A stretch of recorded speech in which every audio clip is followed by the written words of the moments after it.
everybody, and welcome to another episode of the Inclusive Insights, the show for leaders by leaders. Today, with us, we have Dr. Subhash Kak as our guest.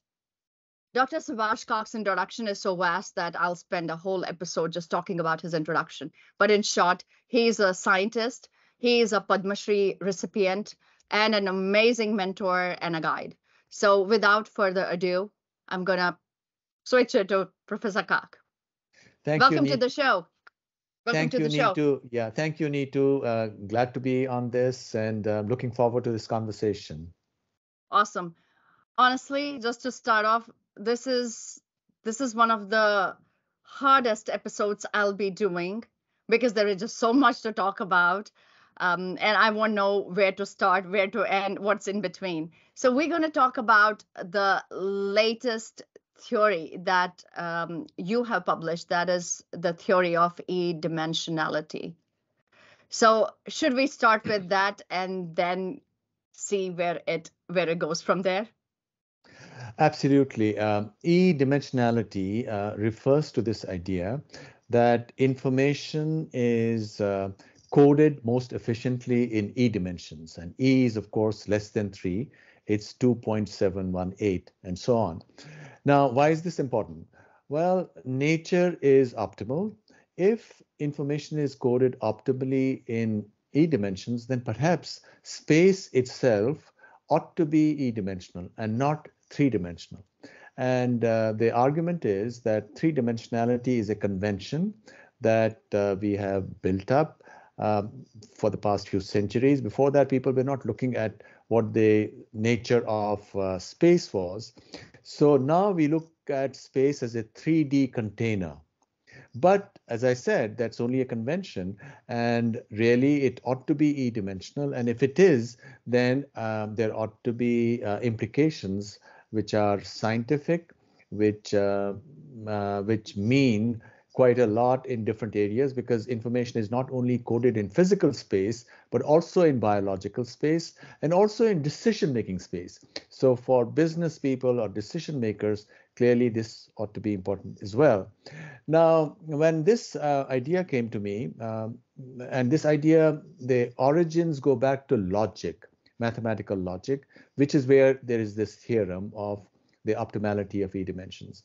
So in 3 years ago, in the beginnings of the COVID pandemic, tossing and turning on the bed, we were stranded in Miami. And the idea came to me, well, what if physical space is E-dimensional? So I analyzed it, and very quickly I was able to show that it solves one of the very important paradoxes that we have in current cosmology related to the rate at which the universe is expanding. And this is called the Hubble Constant.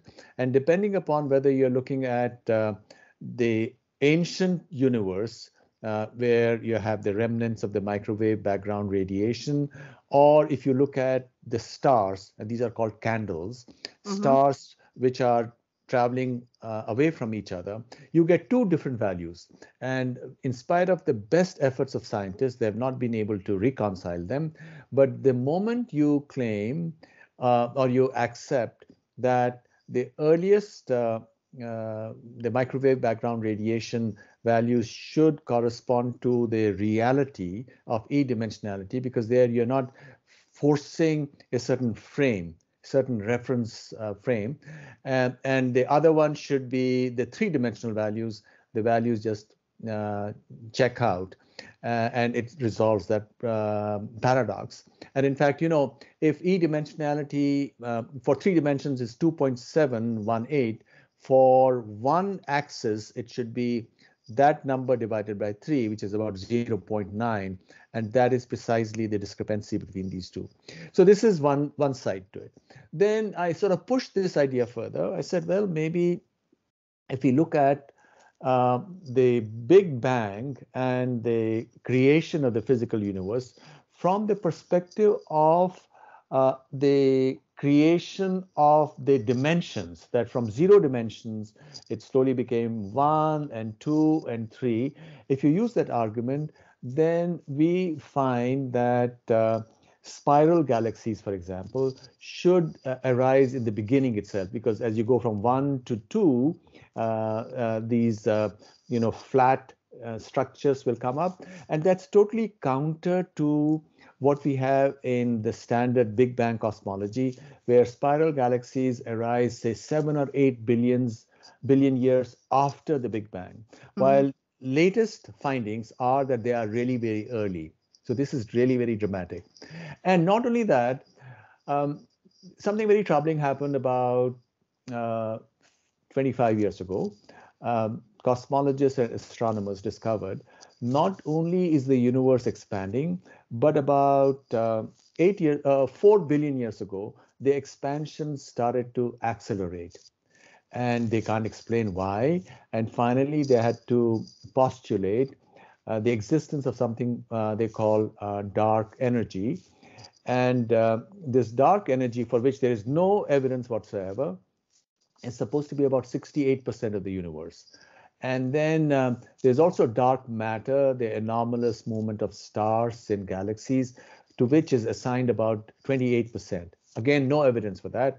And taken together, there is 96% for which there is no evidence at all. 96% of the universe. That seems troubling, right? But if you accept that the universe has evolved due to the evolution of dimensionality, then you can explain why 4 billion years ago the universe started to accelerate. And this theory shows that the acceleration will eventually slow down very soon, and then it'll go back. And therefore, we won't have this very uncomfortable, rather bizarre result that the universe will keep on expanding and finally everything will end. That doesn't seem reasonable at all. So this problem also gets resolved. And then, most interestingly, biological information, which is, for example, coded in the genetic code. And in the genetic code, we have, codons, which Mm-hmm.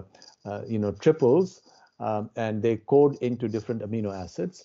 And people have been working on it for a long time. A lot of medicine is based on our knowledge of genetic code and protein folding, because that's what the structure of the cells and so on, the proteins are. And one of the unknown things about the genetic code is, why is it that some proteins have many, many codons which map to it, while some have only one? And if you use this e-dimensionality of genetic code information, everything gets sorted out. You know why that is so.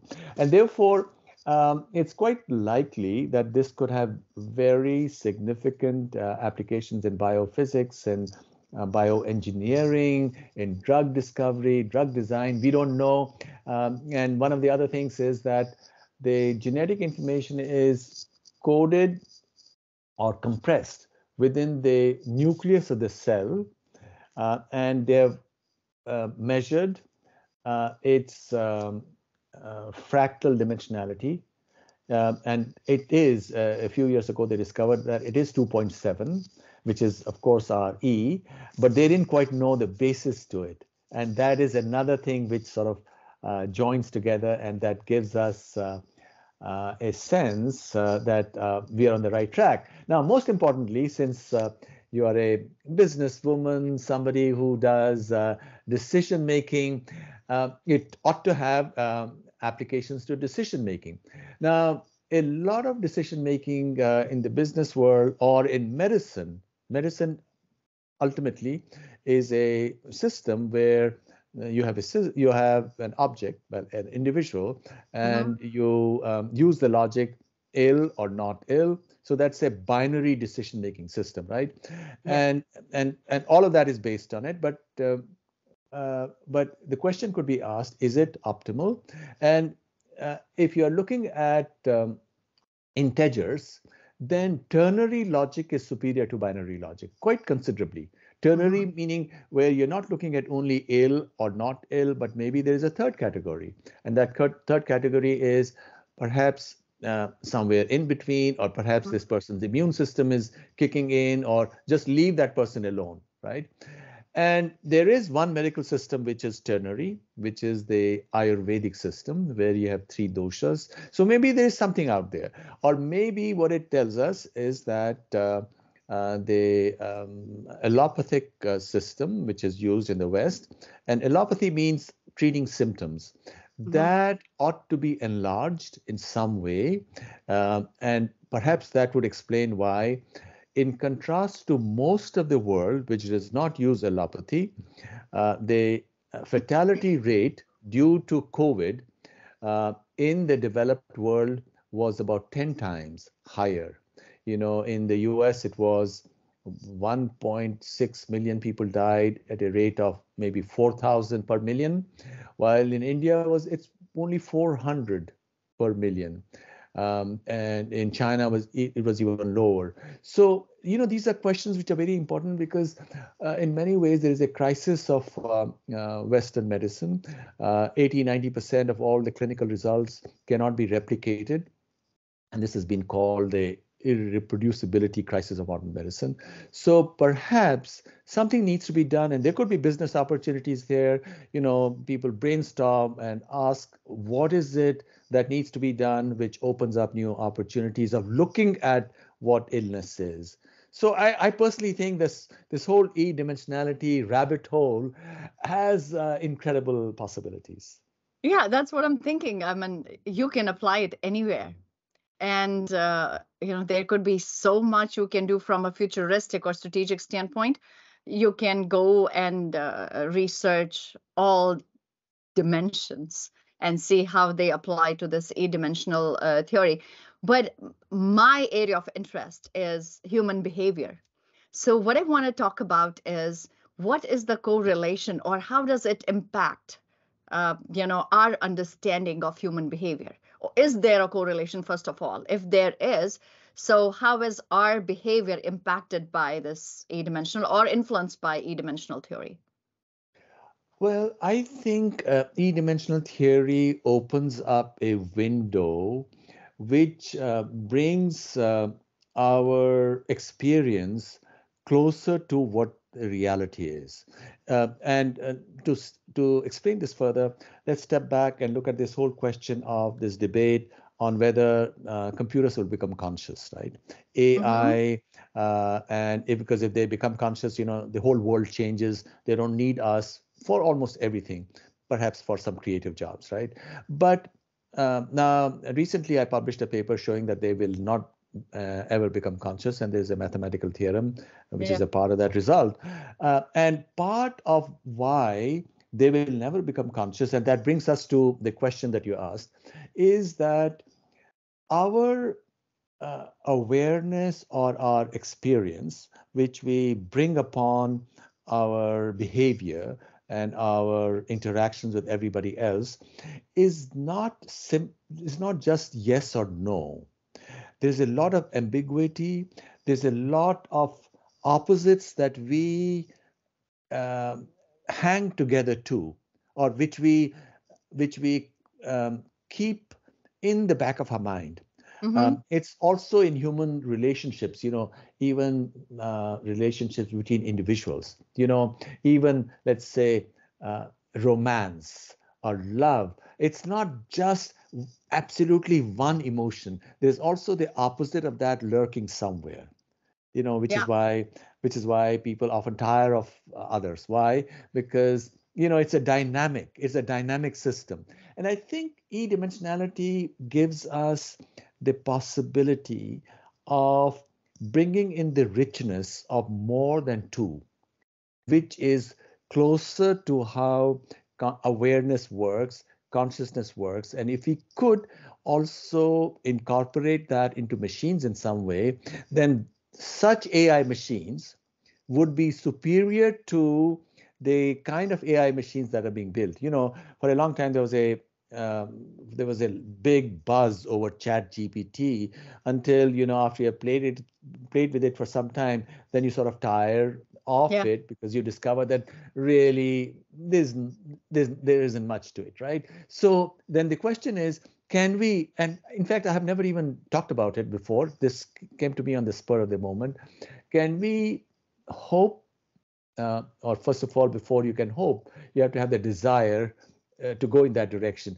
Can we have this desire to create a new kind of AI based on 2 plus dimensionality or E-dimensionality, 2 plus or Yes, 3 more than two. minus? Yes, Yeah, more than agree. 2.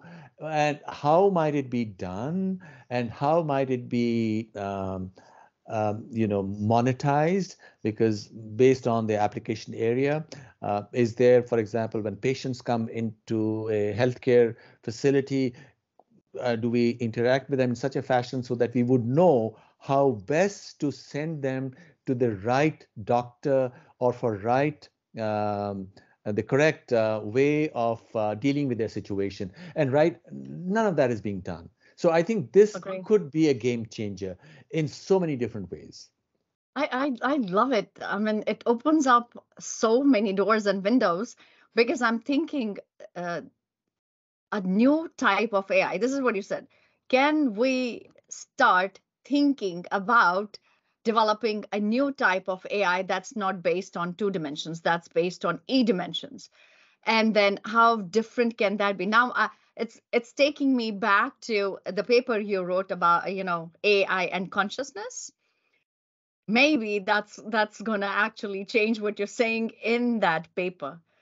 So it kind of gives you hope that there is a possibility of AI being somewhat conscious, right? Okay, Is excellent point. that true? Absolutely, excellent point. No, well, what 2 plus, because we won't know how to do E.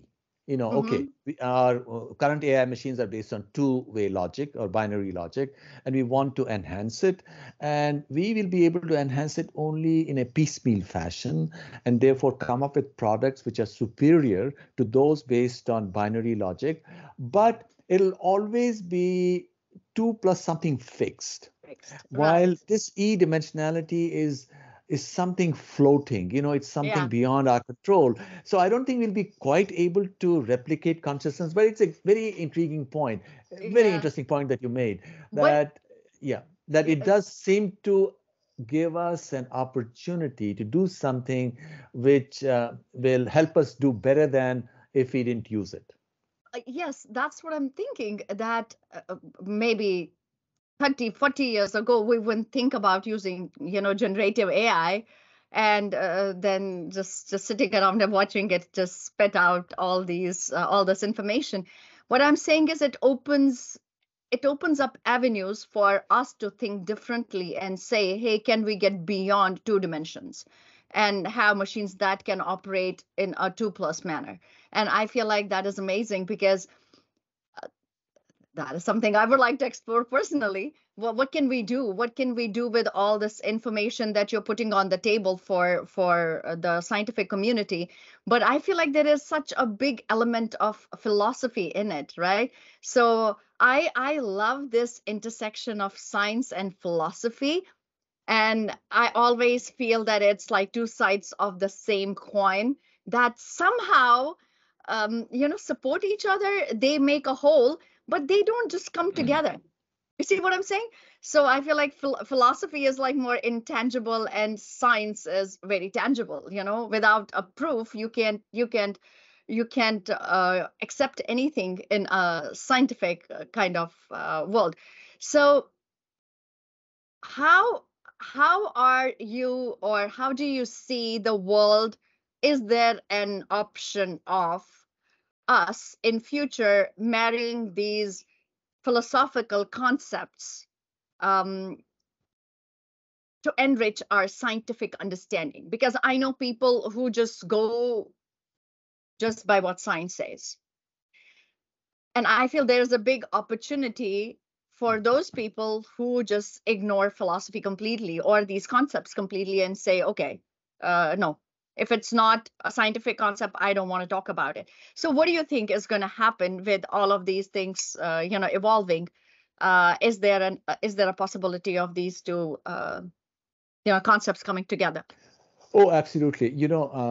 Often scientists are very good at what they do, but they work in silos. Mm-hmm. And when you talk to a lot of scientists, who may be very successful, you discover how shallow they are outside of their own personal silos. So they are not really very wise because of this, because wisdom implies your ability to look at reality as it is in all its complexity, in your own sense of who you are for any individual and what they do in their work, in their or what ambitions they have, or what their dreams are.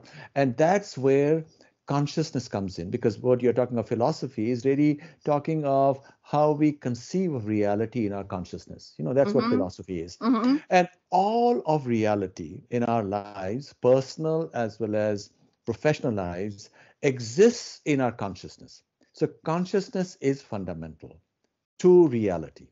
You and I are talking remotely, but how are we able to connect with each other is, of course, technology made possible by consciousness, but ultimately within your consciousness and my consciousness, in your mind and my mind.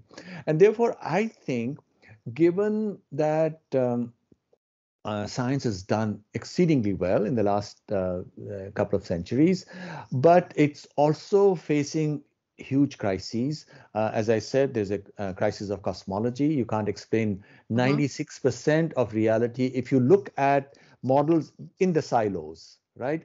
So, or if you look at the crisis of medicine, why is, for example, right now, after the pandemic, there is excess mortality. Young people are getting heart attacks.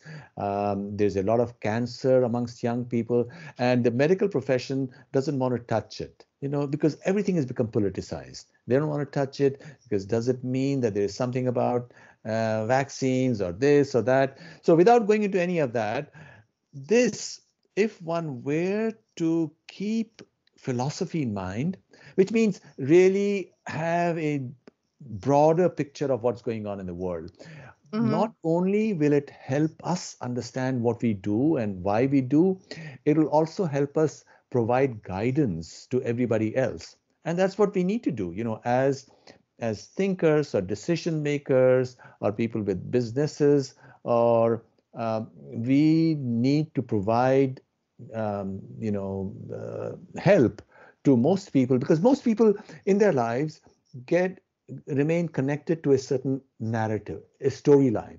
Everybody's life is connection to a storyline, but within that storyline it can be extremely hollow and meaningless, right? Yeah. That's why a lot of very successful people are extremely unhappy, because in their private moments they ask themselves, hey, what's the meaning of what I'm doing? Okay, I've got money, I've done this, I've I took advantage of such and such people, because you've got to take advantage of others.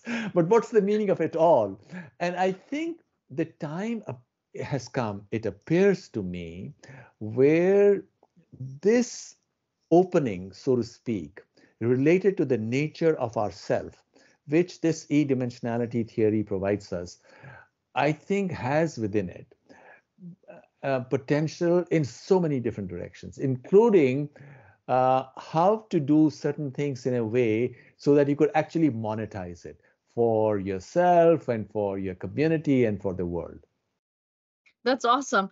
And something I mean, might be a little bit of a digress, but I want to ask you this. How is the scientific community taking this eight-dimensional theory of yours? What has been the reaction? Well, I published a whole series of papers. I published 10, 15.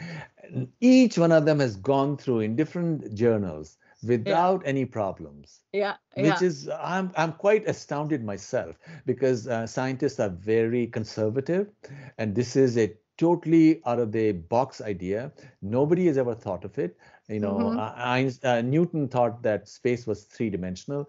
Einstein also thought it was three-dimensional, excepting that it's got some bends and so on, but Yeah. three-dimensional. So this is absolutely out of the left field, as they say in Yes. baseball. Nobody had ever thought of it, and but not one opposition. I'm absolutely astounded myself. I'm shocked that everybody thinks that this is most reasonable, and in physics journals, in biology journals, in AI journals. So I've tried, and why have I sent it to so many different journals? I asked myself, hey, let me give an opportunity to somebody to shoot Someone. it down.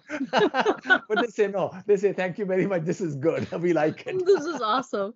This is awesome. So this takes me to another question that I want to ask you is about, this ability. Not a lot of us are looking forward to, or um, getting prepared that, oh, someone is going to shoot my theory down, and I want to actually, argue this. We all are like, okay, we are doing some kind of a work, and we hope everybody loves it, right? And there is no pushback, there are no roadblocks, and we are successful. So you need a different kind of a mindset. Is this, I can probably say that this is not like a scientist mindset, this is something else. So how did you, and I'm sure you have seen, your share of setbacks or roadblocks as you were growing up, or you moved from one country to another, settled here, started off, as a scientist. How, so a little bit of, we going into the background, so a little bit of your journey, and then how did that when and how did that mindset shift happen, where you were like, I want people to come and bash me for this so that I can get it to perfection. So tell me a little bit about that. Well, I've been interested in the big questions from very young age, the really big questions. In fact, I was one of the very first persons to speak of quantum mechanics and information, even before Feynman did that in his famous 1982 paper, and that set off this whole new field of quantum computing, which is also Mhm. something that I work on. So I've always been interested in the big questions as a child, perhaps even as a child, and as a computer scientist who works on information theory, the question of how do you compute as efficiently as possible? That's one side to it, the actual process of making calculations. So I've worked on that. And then in the 90s, one of the big exciting things was, the brain does its computations in a way different from what a digital computer does. In the brain, you're not using a specific program. So how do you recognize faces, for example, right? While a computer, you can make a computer also recognize faces, and that's being done right now, very efficiently. But the whole strategy is very different. And so in the late 80s and 90s, people said, well, neural networks, the interconnection of billions upon billions of neurons in the brain, they are trained, they know what's to be done. And that's where also consciousness comes in. How are they trained? There is the conscious self who knows what the correct answer should be. And this is something that neural network people haven't given thought to. This is an idea that just came up between you and me. So in any event, in the early 90s, I was thinking about it, and I came up with a algorithm which allows a neural network to learn in one pass. I called it instantaneously trained neural networks, because the standard training algorithm is called backpropagation. That takes quite, sometimes millions of passes going back and forth and adjusting the parameters between the various neurons. So I came up with a one pass neural network, and I even patented it. And there's some people who it's probably being used in finance. I don't know, because the guy who bought it from us, from our university, then resold it, and we don't know what happened. And maybe people are making a huge amount of money off it. Right. So after that, this whole question of, where does the capacity that we possess as agents, as as biological agents, as human beings, thinking machines, so to speak, where does it come from? And really, underneath a lot of my research has been this effort to understand consciousness. Mm-hmm. And that's what I've come back, and what I've learned, and this is something sort of mystical, that if you're in touch, if it's indeed true that consciousness is primary, this is one philosophy. is that consciousness is primary and everything else can be understood with keeping that in mind. And the other is, which is more in tune with the Western tradition, is that consciousness arises out of the complexity of interconnections in the brain. And Mm-hmm. therefore, your consciousness is different from mine, or is different from somebody else's, or different from that of a dog. While this view, which is the Vedic view, is that there is only a single consciousness. Consciousness. It's not material, it's transcendent, right? And that consciousness is to be viewed as something, as a kind of a light. And that light shines in our minds. So our mind is a machine. And this is another segue into connections with AI. As far Mm-hmm. as what we do is all machine like, and therefore we can truly be replaced in most of what we do, excepting when we are in touch with this light, because that's when we see exceptional things. That's when amazing things happen. And that's what happens with all creative people. You know, creative people, they say epiphany. I was in a Epiphysis. trance and so I saw it in a dream, or I suddenly got this idea, and they can't explain where that idea came from. And I Yep. think it's all consistent with this view that consciousness is one and it transcends all of us. And if we were to accept it, that also changed the world, because a lot of the fights, political and other fights, are, well, my consciousness is superior to yours, Yep. so I have to kill you, or you are inferior, right? But if you were to accept that all of us had the same consciousness, but of course we are all different minds, that's true. Mm-hmm. And we must also celebrate that, different minds, because of our different cultural and personal experience in life. And therefore, but since consciousness is one, we can embrace everybody else, and we can have empathy for everybody else, and we can love everybody else. Wouldn't that be wonderful? So I think if one were to think about it, this has the potential to transform the world.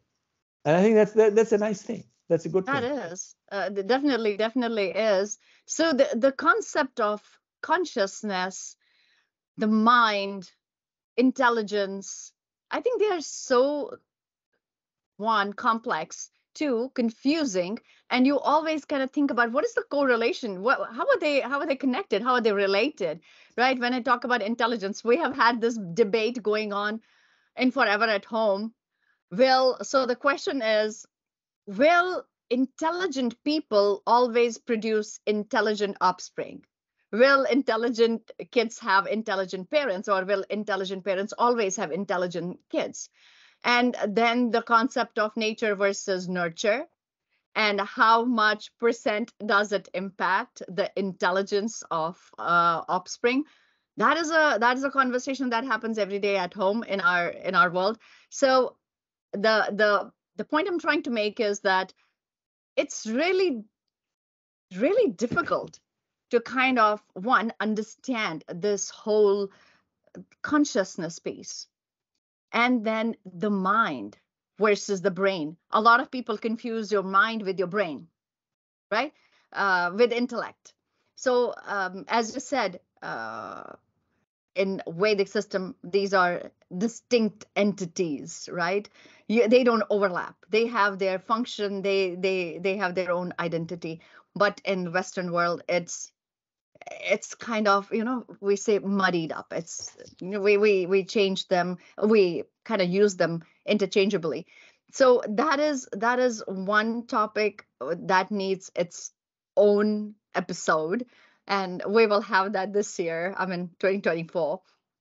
But what I want to talk about right now is going back to my previous question, which was setbacks, because I want to understand human behavior and how people are able to tackle situations. Because at the end of the day, what I want to bring to the table for my audience, or everyone who is kind of tied to me, is how can they function at a higher level where they are happier, they are able to achieve more, and their minds and their consciousness actually has that realization that you are part of this one big consciousness.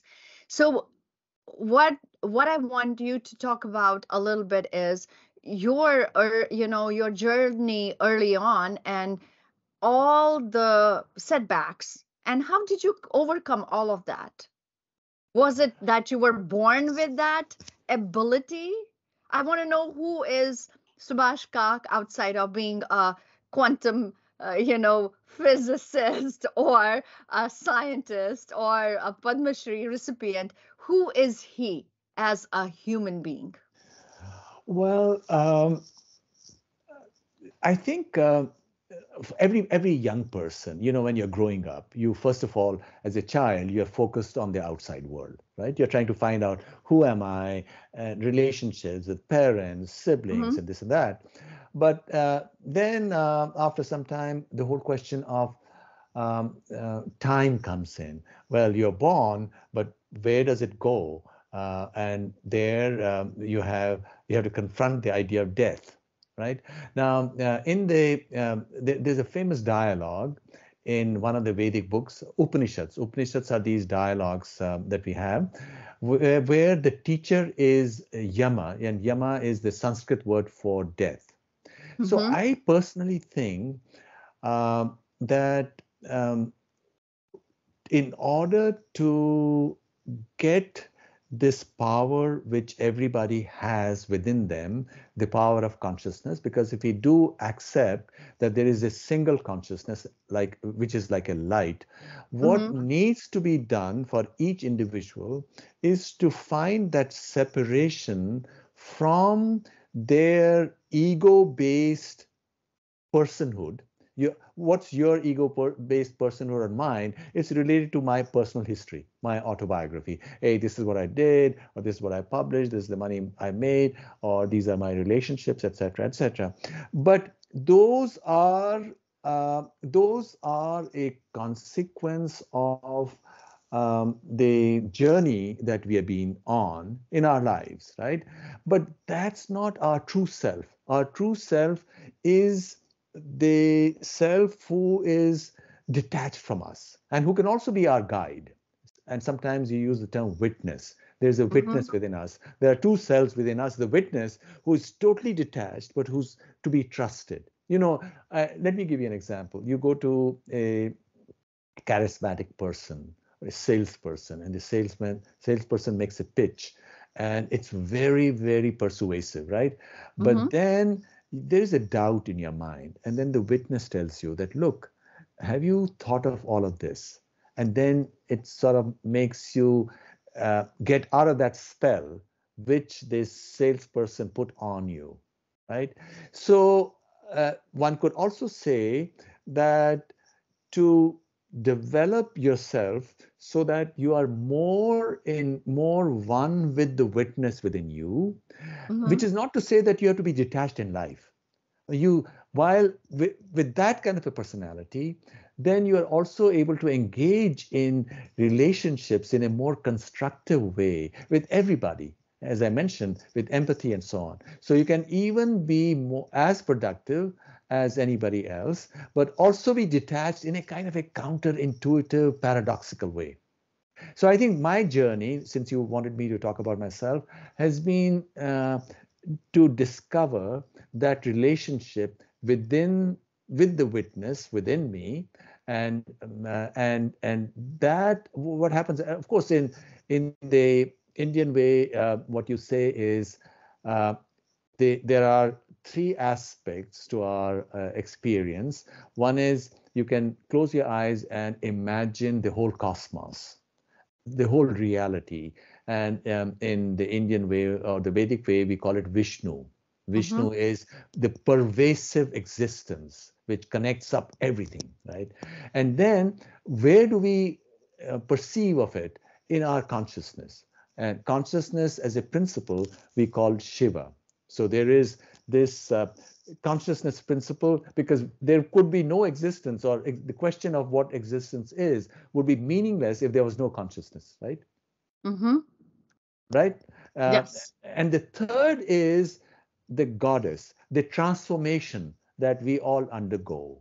A transformation because you wake up, your mind is blank, and then suddenly you get certain intuition. So where did that intuition come from? That intuition came out of a process within you, and that process is called the working of the goddess within you. So these are the three aspects of, and it all hangs together. It's not Yeah. anti-scientific. It's in consonance with psychology, with felt experience, Yep.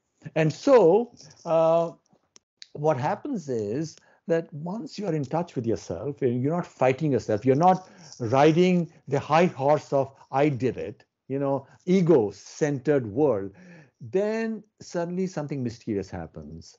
The goddess gives you certain gifts or directions, and you wake up and you somehow have a sense that this is what you have to do. Or let me give you a personal example. I didn't know anything about the genetic code. I had no idea. So I probably wrote up that paper in 2 hours. I had to not only learn all that there is to the genetic code. Of course, I had read the double helix, etc. Yes. That's that famous book by Crick and Watson. I had that kind of knowledge, but I didn't have any detailed knowledge. So where, and I think this is a very interesting thing. Where does it come from? So I think Mm-hmm. everybody has it within them. And if they were to just change their perspective, so to speak, about who they are, because so long as we think I am just my unique experience, which is, of course, I'm not decrying that, that's also wonderful, but so long as we don't pay homage or homage to this self, this light within us, and we don't get access to that light. So what we are doing, the more we are ego-centered, we are covering this light with all kind of obstructions, right? And Mm-hmm. so the more we think we are doing it, we are doing less and less of anything. And the more we let go, we become a part of the process. You jump into the water and then you can swim.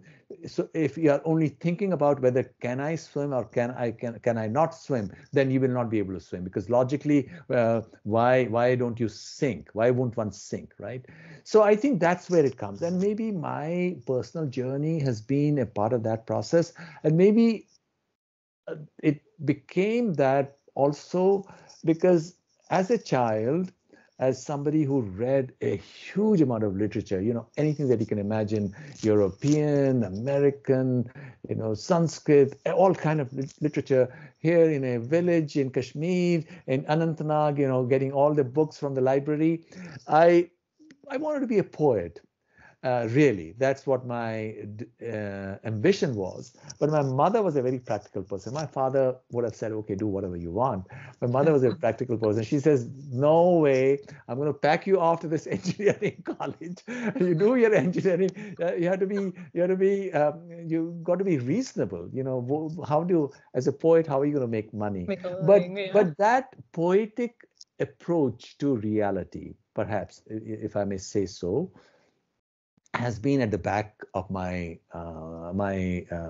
work in different fields. And of course, I've also been writing poetry. I've written lots and lots of Yep. books of poetry. So it's sort of everything hangs together. Unlike C.P. Snow's famous book on two cultures, there is the culture of science and then the culture of arts.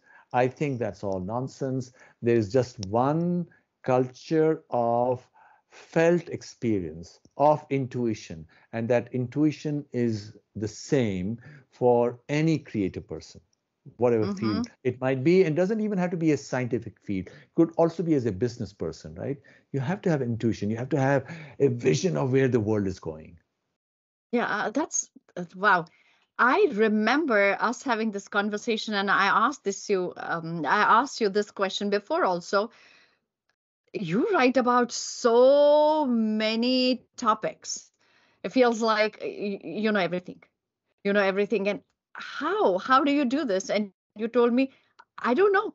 It just comes to me. It just comes to me, and I just pick up the pen, and it just goes and goes and goes and goes. And this reminded me of that conversation we had. And the other thing, you like so many things you kind of wrapped in this one wrapper, but one thing that intrigues me is this concept of kind of keeping yourself open. to receiving. There, as long as you're like, it's me doing it, it feels like you're limiting your capacity, or you're limiting your ability. And the moment you say, it's not me, I'm just an instrument, something else is working somewhere else, and we probably don't even need to know what. We just need to keep ourselves open. Now, this ties back to a thought I always had in my mind, or a question I had in my mind. We hear stories about Steve Jobs or Zuckerberg going to India to these ashrams and just staying there for weeks and weeks, or people taking these expensive vacations and like staying in seclusion and then coming back and doing transformational things. And I'm like, that's probably what's happening. They're just opening up. When you go there, and you're kind of training yourself to give up ego to whatever extent you can, and opening yourself up, then a multiple dimensional world opens up for you, right? So I think that's how I can relate to it. So two things: one, it's real, and two, it's a good thing to go and take these vacations and spend money on it and kind of open up. So this is great. Another question, or another thought I have had: we talk a lot about developing people in businesses, whether it's a corporate or a startup or anywhere, wherever we deal with people as leaders or managers. I always feel like it's very challenging because it's a business. It's two-dimensional. It's black and white. You have a skill set, you sell it, and I pay you for that skill set, and that's how majority of the world works. Do you see that? I mean, it feels like if you were dealing with AI and AI was your, employee, then this approach is fine. Being black and white, there's a skill and I'm paying you, and just be done with it. But when you're dealing with a human being, when you are employing humans, and you're responsible for developing them, nurturing them, at the end of the day, making sure that they have a balanced, life. What can leaders do, or what can individuals themselves do? Because at the end of the day, every individual is a leader as well, whether they are at work or at home or with a bunch of friends, wherever they are, there's an opportunity to be a leader. So what can we as humans do to have this mindset of being open? How can you help us as a scientist and a philosopher that, hey, this is what you should do, or there's a regime, or there is a playbook? The challenge here is that there are some employees who may be close-minded for whatever reason. The background they come from, they only want to do the technical stuff related to their job, but they're not interested in the opening up of their own minds. And if they've made up that mind for forever, there's not much you can do. Somebody could be good at writing a program or coming up with some new code for solving a specific problem. But as they say, you can take a buffalo to the water, but you can't make the buffalo drink the water, Drink. right? Yeah. So I think that is always a challenge, and that's where in HR, once you have hired somebody, you've taken a bet. You may not have made, or you may not be certain at the point at which that person was hired, whether this person is open-minded. And perhaps some people may not be open-minded because they've had some negative experience in their life. So for their protection of their own, experience or self, Mm-hmm. they just want to only give you that much of their self related to the technical aspects, bookkeeping, because a lot of work that most people do is bookkeeping of one kind or the other, right? Yeah. East India Company changed the world. So where most of their employees kept these ledgers, right? They're keeping track of whose things have been sold or whatever. So how do we, and I think where that happens is through open-minded discussions, through brainstorming, where people slowly learn that they can be themselves. And then even closed-minded people will have the courage to go to that part of their own heart which they have shut off to themselves and to everybody else. And therefore, such brainstorming sessions, which are sort of nurturing, you don't want to put people down, can be transformative to people. I like that, nurturing sessions. And I think all of us can do that. And I think there is a definite need for that. I mean, until AI takes over, as long as we have humans working for us. That's another No, controversial topic. no, AI won't take Take over. over. No, AI won't take over because it will not be able to be creative. We are doing stuff like that of computers, but behind all of that is this consciousness with its ability to hold oppositions, to look at across time and space, which computers can't do. Computers can only do computations, right?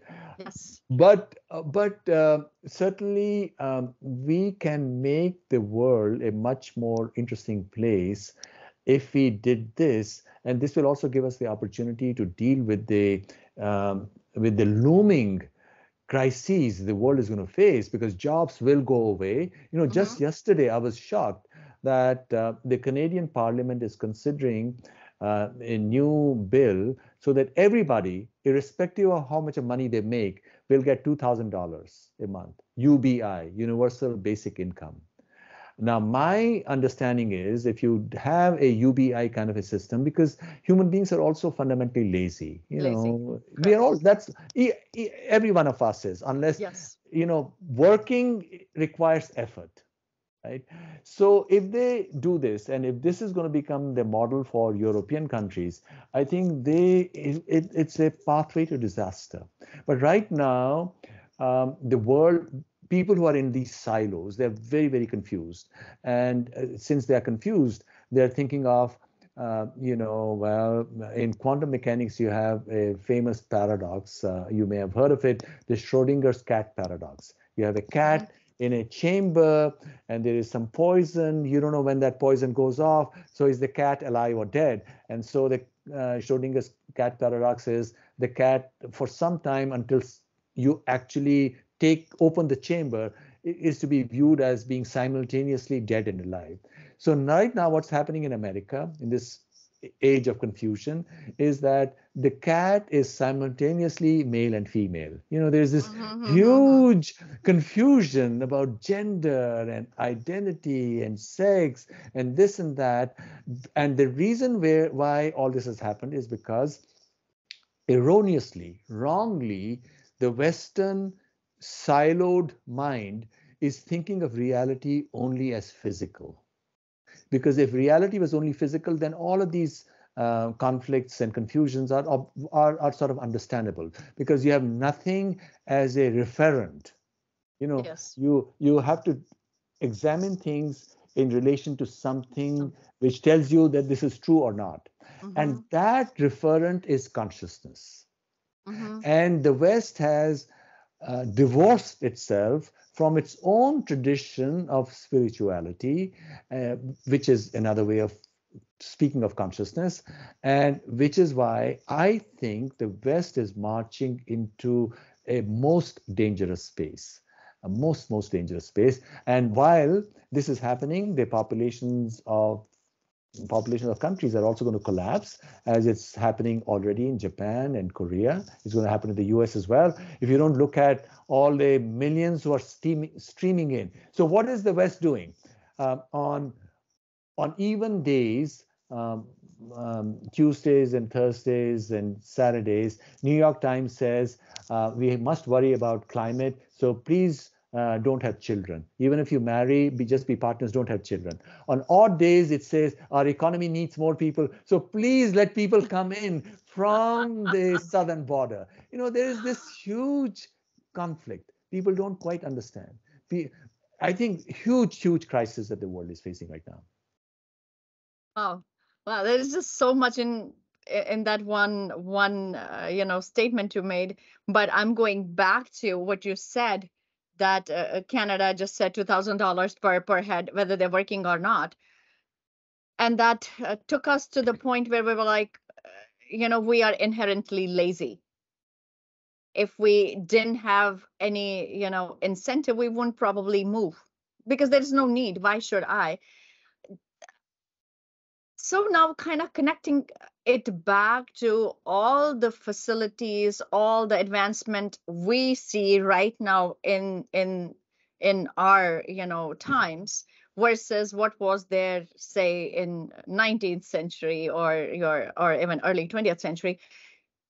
Do you think that we as a species have become more advanced intellectually?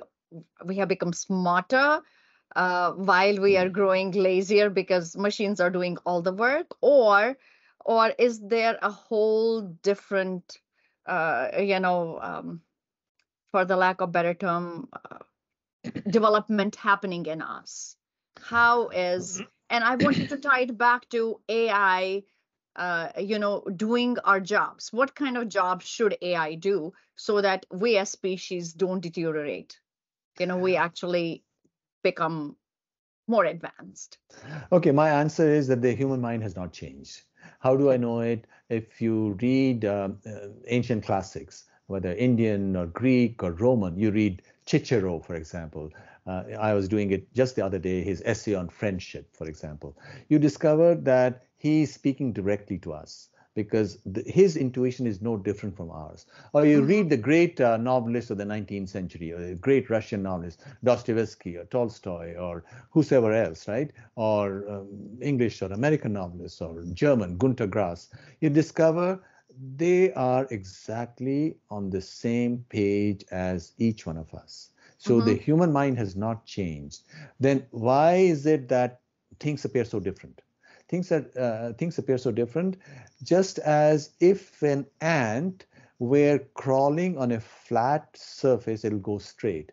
But if it was crawling on a surface which was very complicated, its path would appear complicated. So technology has changed. Our toys and instruments have changed. And that's what makes it appear that our behavior has changed. In fact, if one were to really analyze what we do or analyze the behavior of others, it will fundamentally not be different from that of other people in different times. At least as far as we can go, the records that we have. For example, I read European literature, I can relate to it. I read Indian literature, the Puranas, etc. I can relate to it. Of course, in reading Indian literature, it's slightly more complicated because the consciousness as a category plays a fundamental role there, which it doesn't do to the same extent in Western literature. Okay, so human beings have not changed, but it's easy for one to not do anything because there are two aspects to each one of us. One is our physical body, the other is our mind or consciousness. Of course, in Western medicine or neuroscience, there is this theory of mind-brain identity. While in the Indian psychology, mind and brain have an identity, but consciousness is apart. Consciousness is the light that falls on the contents of the brain, which is what the mind is, and that changes everything completely. So now, what's going to happen? And well, first of all, did people in the 19th century work hard? Of course they did. Just to survive, you had to work so hard. I remember when I was growing up in Kashmir, we would hear about stories of people who would leave the young married husbands, for example. They would leave their wives at their home, and they had to go out for 6 months and work in far corners of India just to make money and come back maybe for a week in a year for the husband to be with the wife, right? And you had to go back to work. So people had to work extremely hard just to survive physically. And now with UBI, etc., since you don't have to work hard, robots are doing the stuff agricultural robots in the fields and other robots on the factory floors. So it's very easy with UBI for a person to just get, let's say, sink into their physical personhood, and then get into drugs or alcohol or into social media distractions or everything else, on the internet. So live in a bubble, and that's extremely dangerous. That's another danger that this age has for the youth. And then it's very easy for people to slip into these bubbles in school, and parents must worry. And in the beginning, you talked about nature versus nurture. We are born with a certain nature, each child, and there's no guarantee. In the same family, siblings can be very different from each other, right? And then depending upon their personal effort, where they go can be a very different endpoint. Not endpoint, because it's always changing as people grow. If they keep on growing, you also have to embrace the possibility of growth, or at some point just sit back and say, well, this is it. I'm quite happy where I am. So there are all of these opportunities, but fundamentally human beings haven't changed and will not change. But with all the seductions that modernity offers, the dangers are multifold right now for people. Great. This is pretty deep. And the analogy of an ant walking on a flat surface versus walking on a complicated surface just brought up a thought in my mind about adaptability. We as a species, I mean, I don't want to go to Darwin, but we are very adaptable, right? If we are put in a situation, if we would adapt, we learn new skills, and we kind of grow as humans. But if we do not adapt, we perish, pretty much. So it touches multiple aspects of us being humans. But now going back to machines, this UBI is a very interesting concept, and I want to just go deeper into it. Why do governments do that? But another topic for another day. But coming back to AI, so you said earlier on that AI will take jobs. AI will basically replace humans. So are you saying that AI is a threat to humans in a way? They're making a living, or making more money, or just being in a happy place? What role will AI play in a common man's or common person's life in future? Okay, first of all, 120 years ago, 1900, world population was 1.3 billion.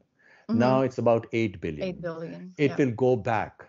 It will go back. You can't stop it, because people know that that they're in the bones. You don't have to be taught. There won't be jobs. So young people, even if they get married, are increasingly are choosing not to have children. Maybe some have one. Rarely people have two now.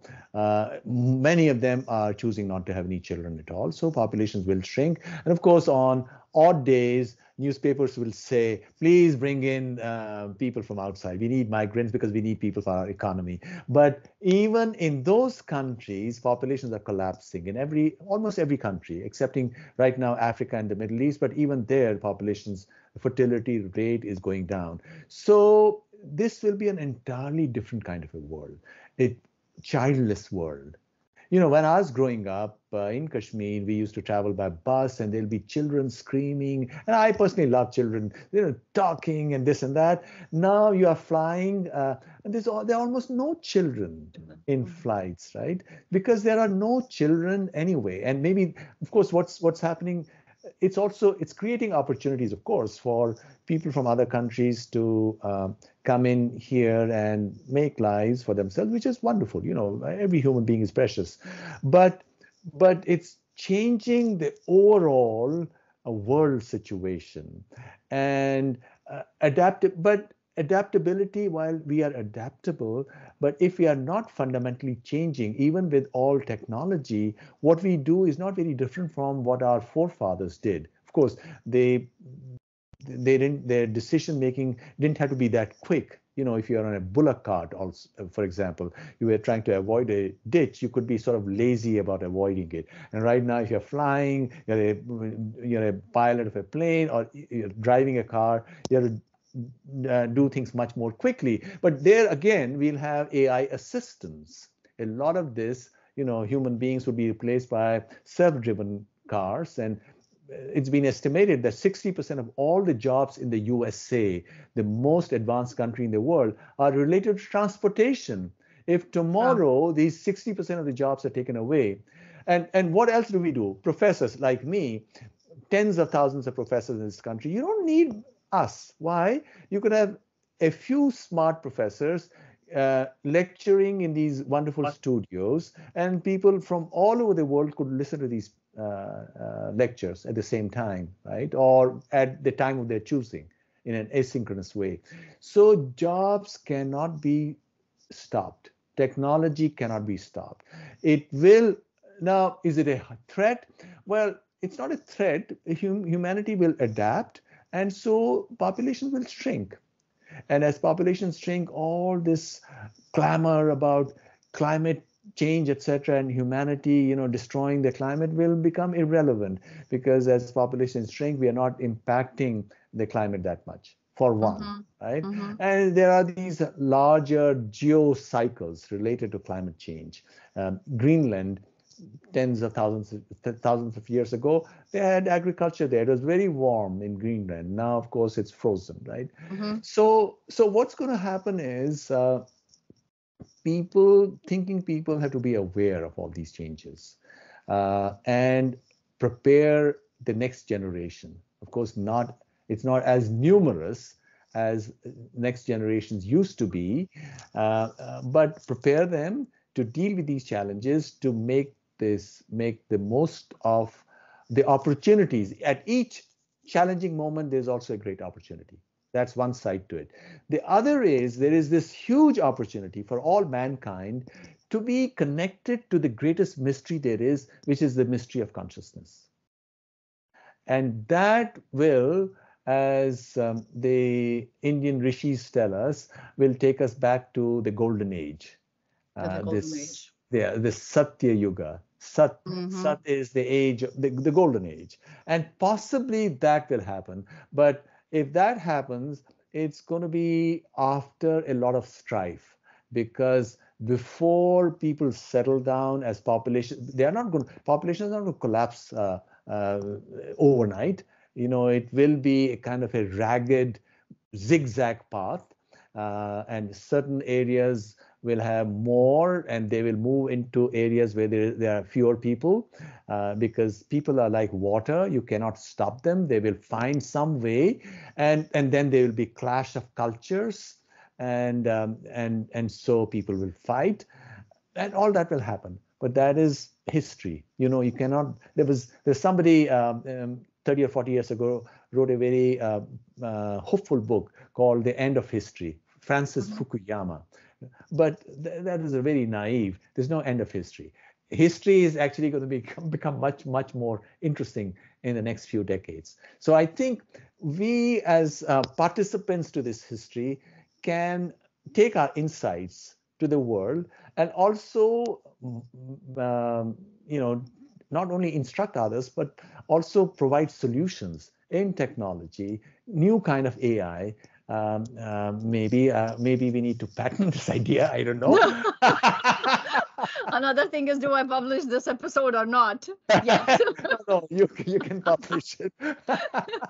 Multiple ideas in this episode. So I think And, people who hear this should pick on those. I would love to have people work on those ideas. absolutely, but I'm not worried because I guess they'll still have to come to me to see how do we actually do the e-dimensionality in real time. So It, there are all kinds of possibilities there. Yeah. this is interesting because what Pointers does is actually we are using a lot of AI for sentiment analysis, or we use LLMs and all of this. And I'm thinking, can we use this?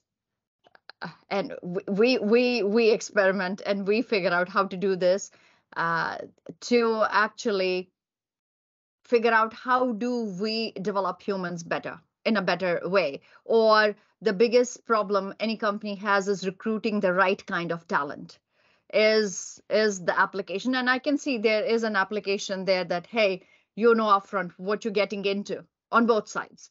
So there are multiple applications, and we could very well talk more about it.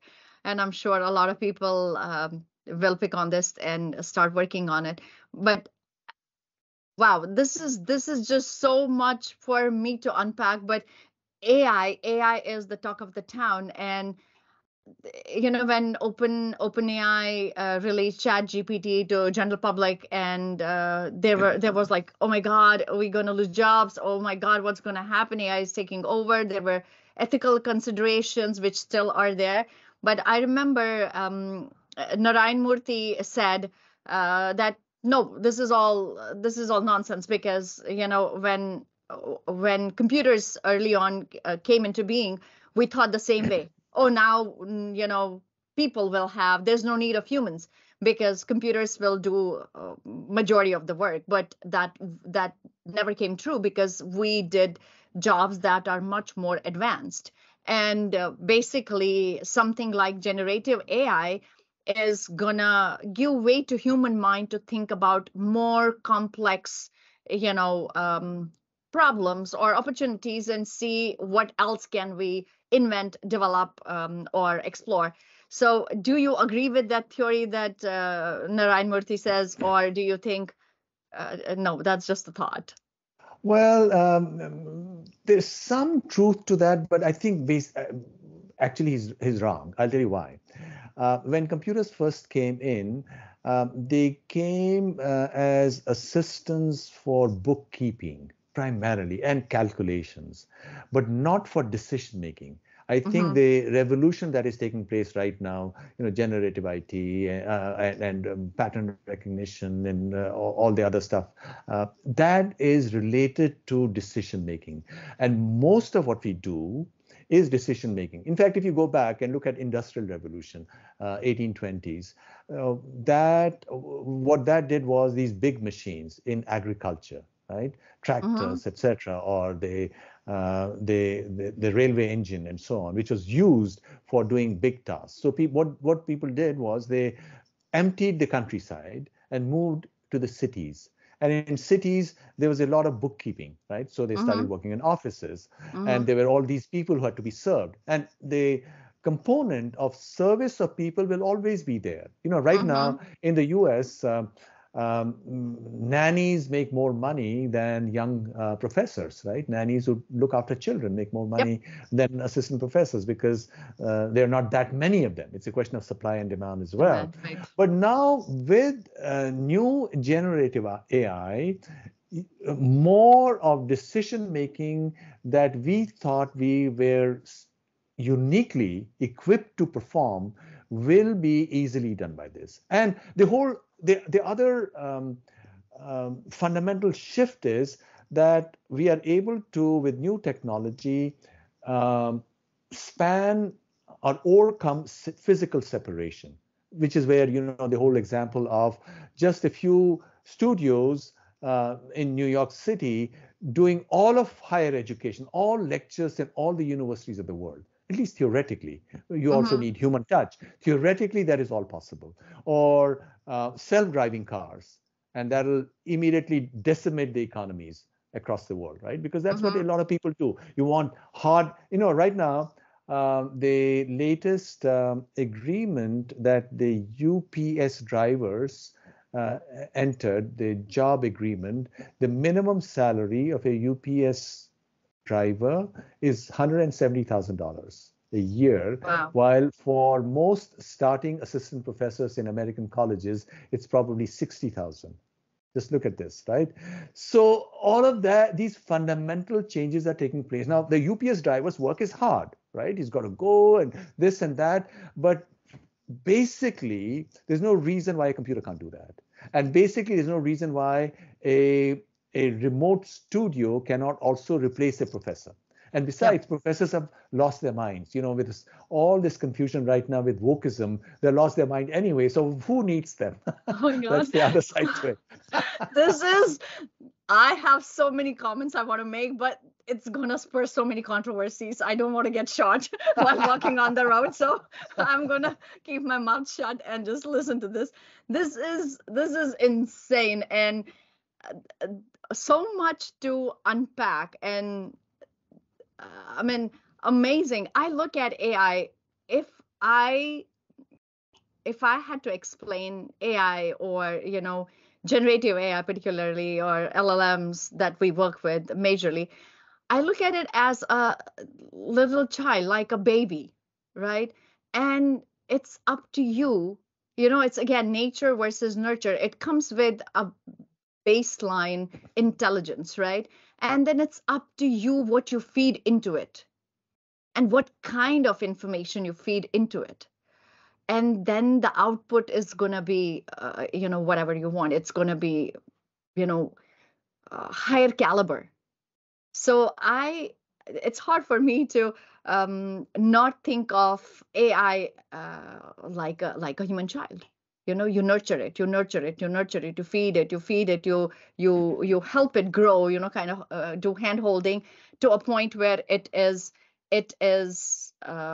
spitting out information that's just what you need. And I think the only missing piece in the puzzle is the consciousness. So we're going all the way back. The moment we think about how, or we figure out how to make that child a little bit more conscious and act as an adult, or act as more responsible, I think we will solve a huge kind of a whole lot of question.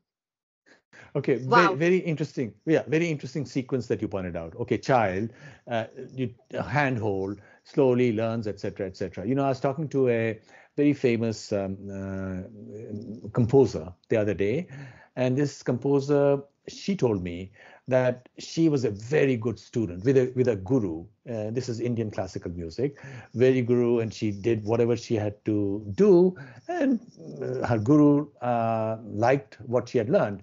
But she says after that, once she's on her own, she had to unlearn what the guru had taught her. And this is not to deprecate the guru.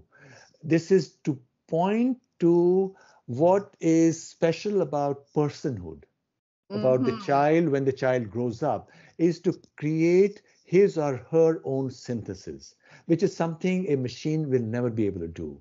Because a machine can only do what the prescriptions, which are a part of the programming underneath it, uh, take it in whatever direction it is. So Yeah. this is the mystery of our existence and mystery of reality as captured by this paradoxical nature of consciousness. Because consciousness Mm-hmm. is not capturable by science, by Yes. formulas. It's Yes. always beyond all formulas. And that is the ultimate mystery. So And that should give us hope. Because if yes. computers could replace us, then humanity would be done, right? But computers will never replace us. Right. And I want to call this the individuality, right? That we are all our own individual being. And that's what differentiates us from each other. So, one thing I'm really happy about is one, AI can't get, or machines can get as smart as us. So, it makes me feel safe. Two, that yes, majority of the jobs will be taken by AI. But I'm not sure if I'll be around to see what happens in future. But this is just so much to unpack and learn, and this conversation can kind of go on and on from the practical applications or emerging technologies that could result in like deeper understanding of multidimensional aspects in context to AI and human behavior. Oh my God, there is just so much we need to talk about. So we will break it down in future episodes and talk about one piece at a time. So as we wrap up our conversation, this one last thing I want to know from you is what excites you the most about the potential future, developments at the intersection of minds and dimensions and AI, everything. What is the most exciting thing about our future? I think right now, the two possibilities that I see, which are exciting, one is the application of this to medicine, because medicine is a crisis, hugely crisis. People are so unhealthy in the US, the kind of food people eat, and why are they not able to take care of themselves? That's because they're very unhappy. So I think applications of this to medicine, and that could be a game changer of going beyond binary categories of decision making. And the second is to decision making in other fields, including in the development of new kinds of AI machines. Hmm. So I think that is another great opportunity. That's So awesome. yeah, so these are the two areas that I think are going to be very exciting. Yeah, we have multiple ideas in this episode people can explore. So there we go. This was unbelievable. This was unbelievable, and thank you so much for taking us on this thought-provoking journey. It wasn't the flat surface that the ant was walking on. It was with pretty much a lot of complexity, a lot of twists and turns, and I don't know if we did justice to sticking to a concept or not, but at the end of the day we got what we were looking for. So thank you so much for taking out time and being on our show. Thank you, Neetu. Really enjoyed it. Thank you. And to our listeners, thank you so much for joining us, and stay tuned. We're going to have more of Professor Kak in future, and I'm looking forward to unpeeling this onion and figuring out where we're going to go in future. Thank you so much.